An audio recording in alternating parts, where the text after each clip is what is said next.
Welcome to Valentine's Park in Ilford, where tonight we're bringing you a special programme 3 years on from the murder of Zara Aleena. 35-year-old Zara was walking home from a night out with friends when just one road down from here, she was stabbed to death. The women that are followed, that are stalked, that are sexually harassed on the street still, that are murdered in their homes, the figures have not changed. Although what happened to Zara is extreme, it's not isolated. Violence against women and girls happens on our streets and in our homes every single day. Tonight, in our exclusive survey, shocking numbers of women tell us of being followed, abused and assaulted.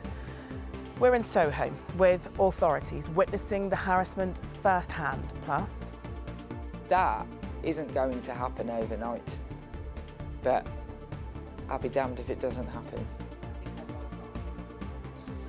will the government's promises ever work? And I basically created this just as a safe space for women where we can run confidently and feel empowered. From fear to friendships, the women running together for protection.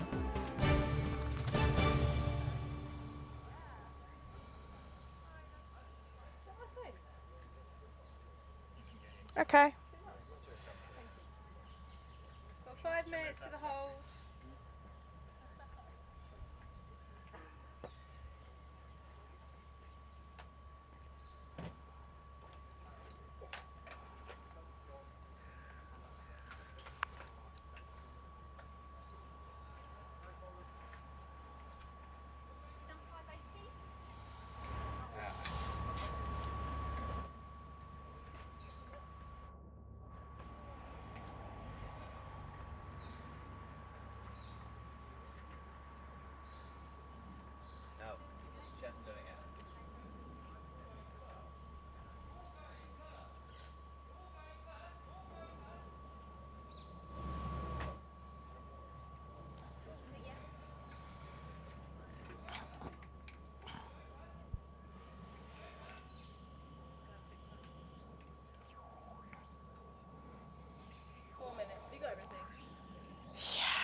No, because they'll need to pee in the manky toilets.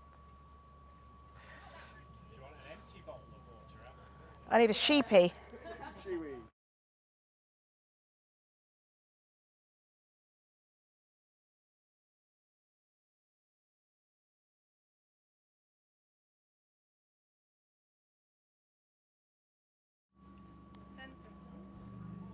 It's the heads again, yeah. I don't know actually. I think the hold.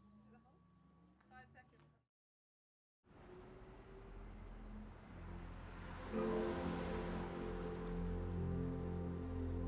Now, the ITV News in London with Charlene White.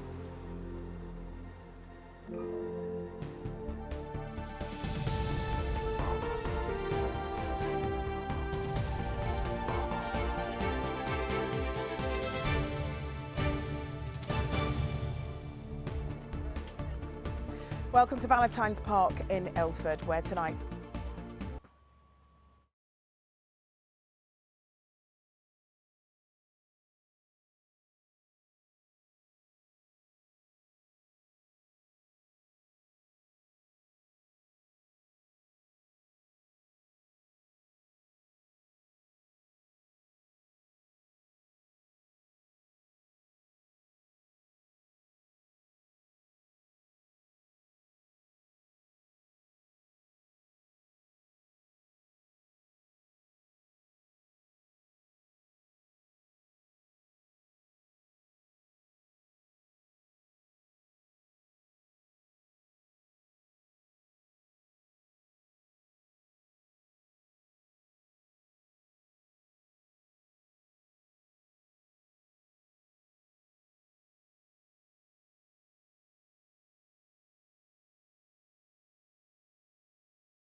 Now the ITV News in London with Charlene White.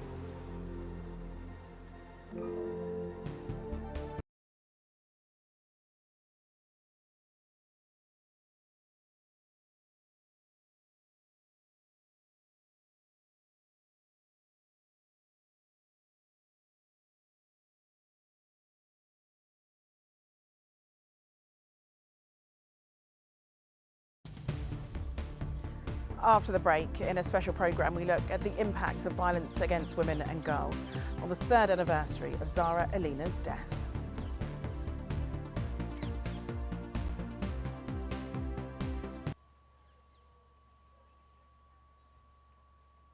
Oh, that explains that then, Suzanne.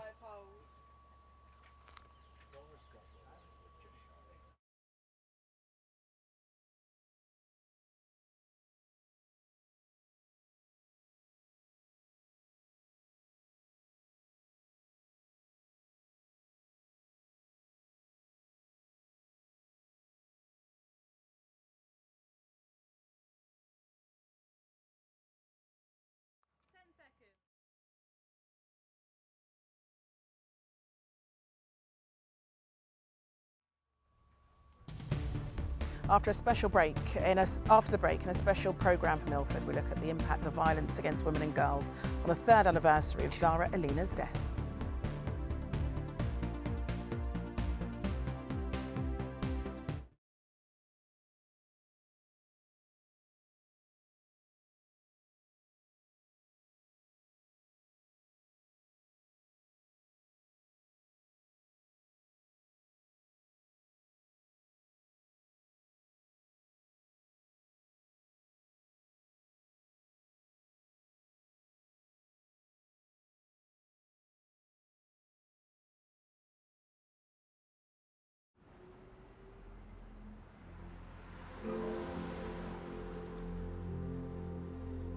Now the ITV News in London with Charlene White.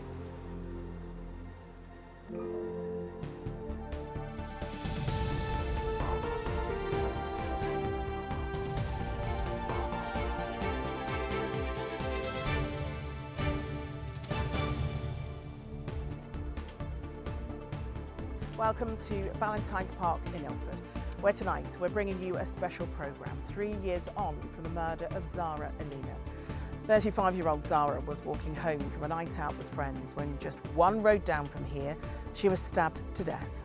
The amount of women that are followed, that are stalked, that are sexually harassed on the street still, that are murdered in their homes, the figures have not changed. Although what happened to Zara is extreme, it's not isolated. Violence against women and girls happens on our streets and in our homes every single day. Tonight, in our exclusive survey, shocking numbers of women tell us of being followed, abused and assaulted. We're in Soho with authorities witnessing the harassment firsthand. Plus, That isn't going to happen overnight, but I'll be damned if it doesn't happen. will the government's promises ever work? And I basically created this just as a safe space for women where we can run confidently and feel empowered. from fear to friendships, the women running together for protection.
Now the ITV News in London with Charlene White.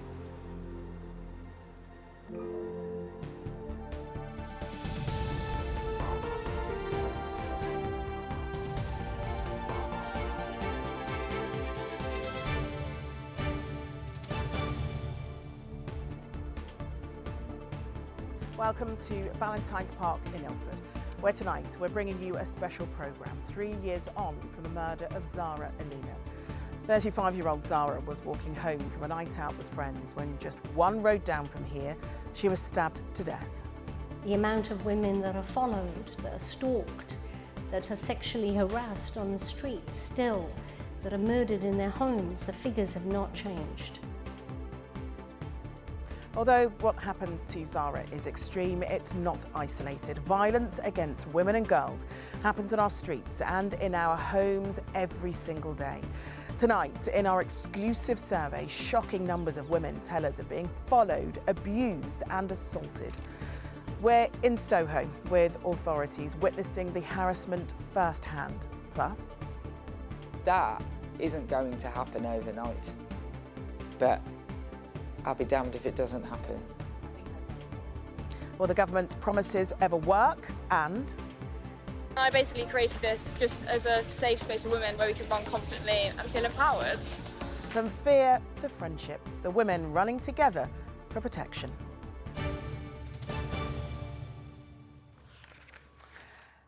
One road down from here, just down there, Zara Aleena's journey home ended in a brutal attack that shocked the capital and shattered her family. She loved nature, her family said, which is why there's a memorial tree over there to my left and a bench in her name right over there on my right. On that summer night 3 years ago, her killer had spent hours following multiple women as he waited for a moment to attack. He'd just been released from prison. Tonight, her family tell us they want systemic change, as an exclusive survey for this programme reveals the majority of women don't feel safe on London streets. Our senior correspondent, Ronke Phillips, has been speaking to Zara's aunt, who talks in distressing detail about that night, and to others who have also felt the devastating and long-lasting impact of such violence. You know, I identified Zara's body. I watched the CCTV of her being raped and murdered.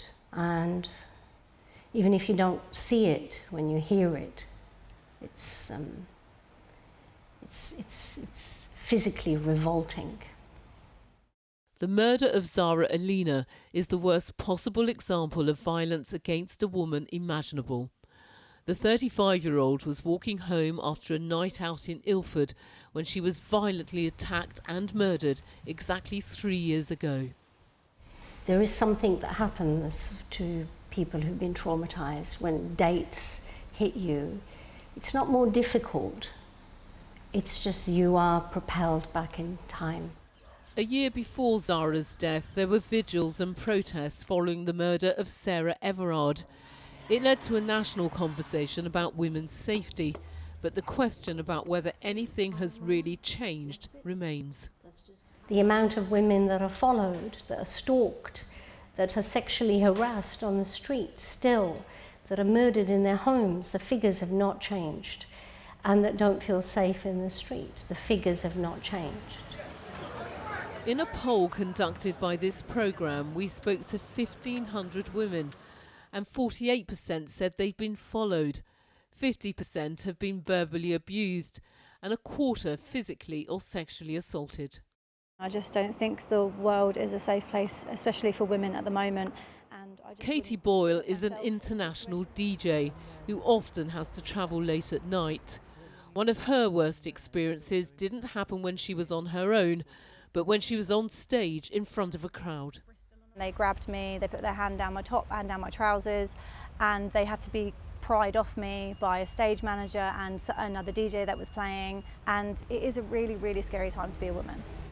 There have been commitments around increasing the resources of police and other agencies towards tackling violence against women and girls. But the impact of the strategies do not seem to be feeding through to women's experiences. When asked if London has become more or less safe over the last 5 years, nearly half of all the women surveyed said it had become less safe. Next thing I knew, I was being threatened with being stabbed. Genevieve, an actor, had her phone stolen in a coffee shop. I just don't feel safe in London. I don't enjoy being here. I can't go out for a drink. I can't let my guard down to have a drink with my friends. I can't walk around freely. I feel like I'm constantly on edge. Every year, the anniversary of Zara's murder is marked with a silent walk. This weekend, the vigil will be repeated with an open invitation to support the campaign against violence against women. I really hope to see more men at our vigil on Sunday. You know, my dream is that some man will decide to march and march with men behind him and say, not in our name.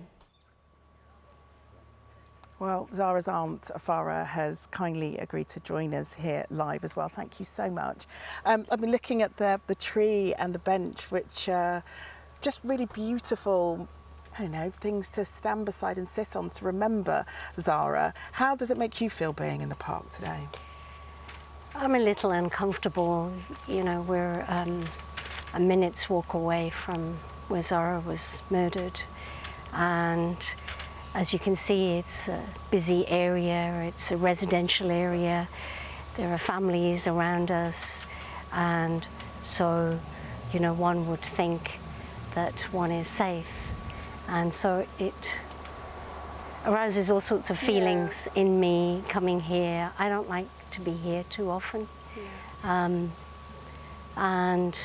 But it's here that the walk will start over the weekend, isn't it? Yes. And, you know, we did our survey and it said that 50% of women feel less safe now than 5 years ago. And you do so much incredible campaigning. You know, what do you think it will take to just have that shift change where we see real tangible change for women and girls? I think, you know, the change is going to be slow because the emphasis on systemic change has to be on early intervention rather than focusing on the end. So we know that in our case, probation services, the errors within probation services allowed this man to slip through a net. And we've seen changes from that perspective. We've seen changes there, but we need changes across the board. Well, I mean, what we do hope is that does happen, and we are going to be speaking to a couple of guests a little bit later who'll be talking about how to do those sort of grassroots change. But Farah, thank you so much for joining us this evening. Thank you. Thank you so much for having me. Well, this summer, the Met Police is expanding its violence against women and girls action plan. There's increased security at more than 50 large concerts, including at Dua Lipa at Wembley last week. We had exclusive access. Here's Carolyn Sim. As scores of Dua Lipa fans arrive at Wembley, among them is a new patrol. If something is wrong, just come to us. Specialist police officers here to spot predatory men and to stop attacks before they happen. It's part of a broader strategy in the Met for tackling violence against women and girls. We know we've got more to do to win the trust and confidence of all other people of London, particularly women and girls, in relation to public safety. We know we've got more work to do. This is about being on that journey, being better at investigating crimes, being better at engaging with the public. But for many women, the journey home is when things get dangerous. A predator is not just going to drag you when everybody is around. They're going to wait until you're isolated. Tavana Benjamin felt safe watching Usher at the O2 in April, but on her way home she was followed and chased by a man outside Highbury and Islington tube station. She reported it to the police. But they've not done anything. So we just have to wait for someone, God forbid, but another woman to go through what I've been through, and she might not make it. Of the women we spoke to who'd experienced physical or verbal abuse, 68% said they didn't report it to the police at all. What women do tell us is that when they report something, they just feel like nothing's being done. So part of the challenge of violence against women and girls is the volume. You know, we are receiving thousands and thousands of reports every year. I can't tell you right now that every single crime will get a full investigation because it's all about prioritising our resources and having the best investigation we can. But it is logged at least. Absolutely. It's about treating every single victim with that respect and dignity. As the concert draws to a close, outside a flurry of fans make their way home and tell us they want more police on the streets. Do you like seeing more police officers on the streets? Yeah, absolutely. Yeah, absolutely. Yeah. Why? It makes us feel safer. On the tube or like in central London, there is London not lots of specifically, policemen, and it's not safe enough, I would say. After the concert, 6 arrests were made. Sad proof, perhaps, that this strategy could be working. Carolyn Sim, ITV News, Wembley.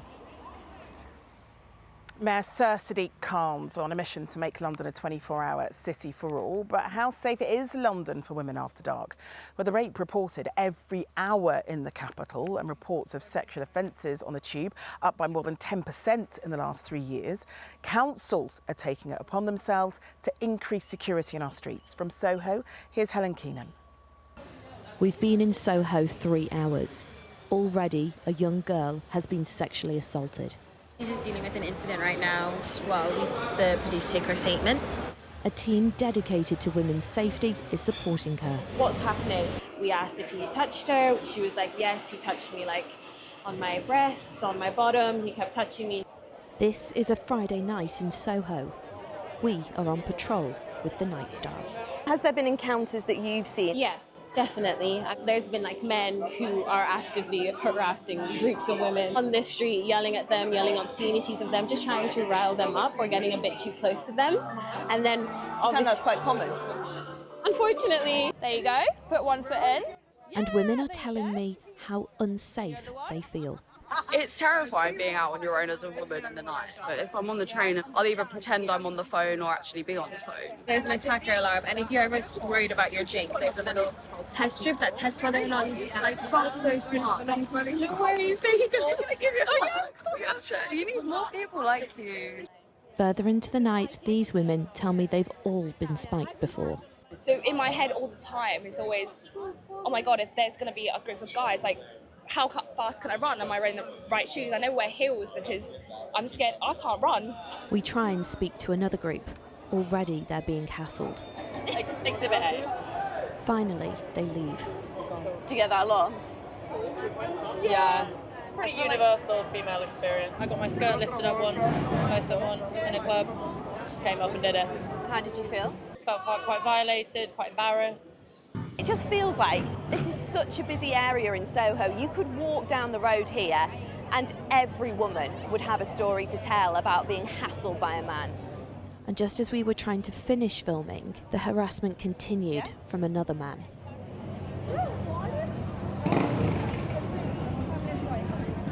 Oh, do you mind leaving me alone?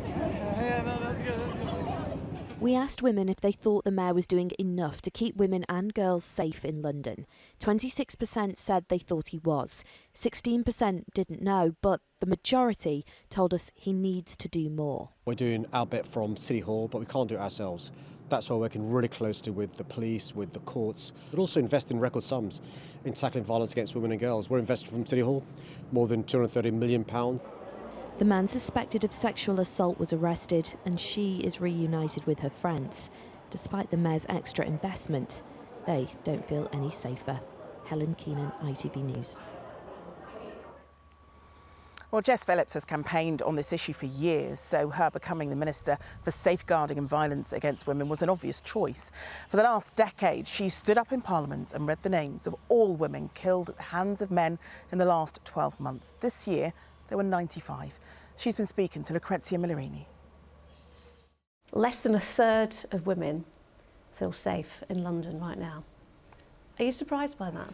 I'm saddened, but I'm not really surprised. Every woman I know has been harassed at some point in their life. We've all got stories, we've all got things that have stayed with us. Like almost every woman I know, I ended up in difficult and dangerous situations. I remember having to break the door of a toilet down because my friend had been spiked and I could see her legs underneath it in a nightclub. People would pull up in a car next to you, certainly when you were in a school uniform, sort of ask you to get in the car. The kind of thing now that when I repeat it back, it seems absolutely harrowing The horrific kidnap, rape and murder of Sarah Everard in 2021, it prompted a national conversation where so many women came forward and they spoke about their lived experiences. We look at our survey now, a quarter of the women say that they feel less safe now than they did 5 years ago. Why do we reset? I think that the Sarah Everard moment was a change, actually. For somebody like me who has fought on this subject for decades, I felt a change. There has to be fundamental systematic change in how our policing works, in how our court system works, in how our health service works, in how our social services work, and frankly how our public realm operates. Although the boss of the Met, Mark Rowley, has issued a very clear warning saying unless the Met gets more funding, specifically the area of violence against women and girls, there will be a sustained increase. The women that we spoke to say they want to see more coppers on the streets. That would make them feel more safe. Well, I mean, obviously the Labour Party is committed to there being more coppers on the street, and in fact the Met have been given extra police officers for neighbourhood policing, and that is Mark Rowley's job, and he is doing it well. Whilst I agree that more resource is needed, I will tire of institutions saying the only reason we can't do this is because we don't have the funding. Almost half of women say they've been followed at least once in their life. That's almost half women saying that now. I have to say that is quite shocking. So in Zara's case, the problems were that 2 people had already been followed by her killer and not felt confident to report it. So then I have to look at policing and the standards in policing, and that's why we are investing in a completely new violence against women and girls policing centre. And then I think about how we manage in other areas, whether that's probation. Jordan McSweeney should have been back in jail. 100% there weren't enough probation McSweeney. officers. That is why we have to invest in more probation officers, but not just invest in more probation officers. Make the lens that they look through specialist. It's not just for International Women's Day. That isn't going to happen overnight. But I'll be damned if it doesn't happen. All right. Jess Phillips, thank you so much for talking to me. Thank you. Well, the Netflix show Adolescence sparked conversations about young people, toxic masculinity and social media. It was clear it struck a chord. When we asked women in the capital what they thought would make them feel safer, more than a quarter told us better education for boys is fundamental. Cafe Pata investigates. Yeah, quite good. And down. It's my second year of raising a son. And between the nursery rhymes and baby toys, I'm constantly asking, how do you raise a respectful boy in a digital world that disrespects women? But we don't put standards on women, no matter how rude, crass, obnoxious they are, how fat they are. It's the patriarchy that saved women. It's the patriarchy that brings order. Everywhere you look online, on social media, misogyny is easily accessible. To learn how this is being combated, it was time to go back to school. Someone giving consent has to have the capacity. What is that about? This charity-run workshop has spent decades visiting students across the country, teaching boys and girls how to spot a toxic relationship. We're at a point now where we're hearing some very negative attitudes from boys and young men. It's very clear that they're coming from the internet, from online influencers and from What kind of stuff are they saying? So they're saying things like women should know their place, feminism has gone too far. Earlier this afternoon, the students were learning about controlling relationships. I feel like restricting your partner as like, oh, you can't go outside unless you're with me, stuff like that. It's like you're stopping the partner from doing what they want to do and giving them no freedom. If you're not able to give your opinion or choose something for yourself, then they're controlling you and they're being abusive. A woman's ex or partner kills them twice in a week. That happens 2 times in every week. That's like a bit shocking me because that's like 8 deaths in a month. Thank you. Statistically, 2 out of these 6 girls could end up in abusive relationships. How does that feel? Well, in the future, try and have a relationship. I'm scared. Our gender is like less likely to be safe. If you have a basket of 6 apples and one of them were bad, but you didn't know which one, would you still eat the apples? No, because you don't want to like put yourself at that risk. It's not all men, but it's enough men for the situation to be a really big issue. This is the reality for women and girls, and the minister in charge of protecting them wants those feeding the violence to do better. The tech companies have to recognise that they are currently making billions out of harm. Minister Jess Phillips ending CAF's report there. Well, I'm joined now by Andrea Simon, who's the chair of End Violence Against Women Coalition, and Sharon Gafka, who's a campaigner and has worked with the government to make spiking a specific criminal offence. Andrea, I'm going to start with you. When you first started in your role, just a couple of months before Sarah Everard was murdered, you said there wasn't that much attention paid to violence towards women and girls. Do you think all these years later that that's now changed? I think, yes, we're definitely having more of a national conversation about women's safety and protections. And I think that this conversation has shifted away from all of the expectations we put on women to do safety work and to change the way that they live their lives and what they want to do, specifically to keep themselves safe from male violence. And we have to have a focus on the perpetrators. We have to have a focus on the men and boys who are committing these types of offences or behaviours. Now, Sharon, this is something that you've spoken about in relation to your spiking. Someone had spiked your drink on a night out, and you said one of the first feelings that you had was you'd let yourself down by not protecting your drinks enough, which is exactly what Andrea's saying. It always tends to be the woman's responsibility to make sure she's kept safe. I think that might be down to parenting, not to say that my parents did anything wrong, but that's what society taught them, that we speak to our daughters in a certain way where, you know, don't go out late at night on your own, don't wear headphones, cover your drink, don't take a drink from a stranger. But I don't ever recall a time where my brother was sat down by my parents and said, don't spike somebody's drink, even though you'd like to think it's common sense. But the amount of people that have reached out to me on social media or via email, like in their thousands, say something completely different. And Andrea, this is the problem, isn't it? Is that a lot of people, because it's always been done in that way through generations, some of them don't even realise they're doing it. It's become known as invisible safety work that we all do.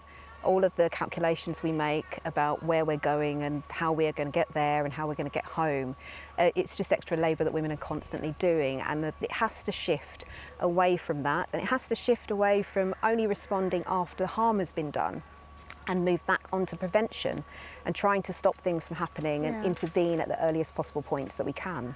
So in terms of the work that you do, Sharon, is your focus then very similar to Andrew in terms of prevention? So starting quite young and working with young people and letting them, you know, see the disparities when it comes to violence? So I've actually been very fortunate to work with End Violence Against Women and Girls on the online safety bill, because I do think that the online space that young men and boys have access to now does contribute to the ideology they're developing.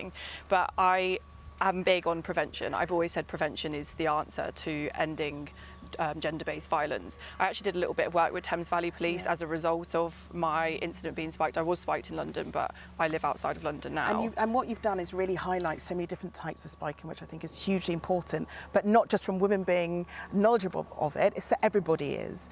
But to Sharon and Andrea, thank you both for talking to us this evening. There's a lot of stuff I think people will be able to take away. Now, if you've been affected by any of the issues on the programme, there are headlines on our website, and there are women all over the capital making positive changes within their communities. So we leave you tonight with evidence of that, and also a link on the screen as to where you can get help and advice. Lily White started a running club 9 months ago so that women could exercise safely together after dark. She says it's not just about running. What she says is it's about building a support system, creating safe spaces and proving that women belong anywhere at any time. As a woman running in London, it does feel really unsafe. So I built the nightclub to spread awareness about women's safety, particularly in the dark. And I basically created this just as a safe space for women where we can run confidently and feel empowered. I think that the issue is getting progressively worse. Women are harassed, they're assaulted, women are spat on now and heckled. And London just can be a really dangerous place to run. Run club like this just gives girls the opportunity to be surrounded by other women I feel like every run you can't fully like relax, and you're always focusing on everything like but the running really, because you're worried. So I think running with other girls is just like you just feel safe. Getting like honked at, catcalled or whatever, just it's not the most pleasant, but being part of a run group just makes it so much better. Everybody has pink armbands, mainly for visibility and makes you part of a community, but mainly it's for safety as well. You know, people can see us when it gets dark, we run in the evenings, and they also look good, so. I started running and quickly realised that as we got closer and closer to winter, there were just less opportunities to run safely. It's going so well. I mean, I started it last October, and there are 12 of us, and it's grown into this, and it's just getting bigger and bigger, and the girls love it. Yeah, it's so nice to have somewhere to exercise, because it should be such a normal thing, but it's just not. It's really nice to just be safe all together. Build a community, right? So that you're safe, but you also meet new people, spread awareness, and I think that's the point of the Run Club. It's all about spreading awareness about women's safety, but equally, like, it's such a great, wholesome place, and we're doing something positive about it, which is the best part.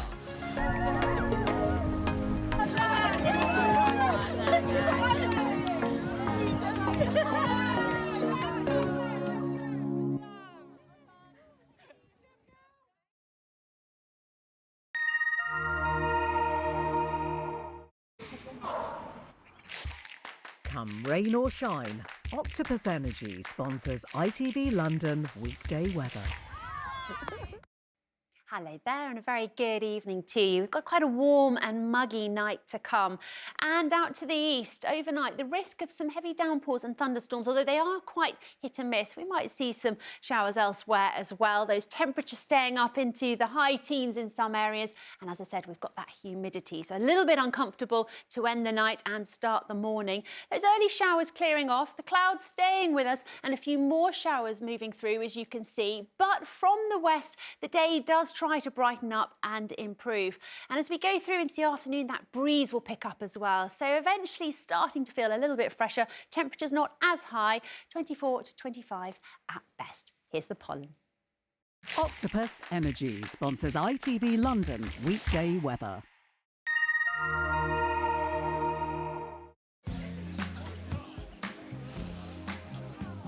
Making the most of summer. Piri sponsors ITV pollen count. We remain in the thick of the grass and weed pollen season, so high levels over the next few days. As that breeze picks up tomorrow afternoon, it might just help things a little bit. Have a super evening. I'll see you later on. Cheerio.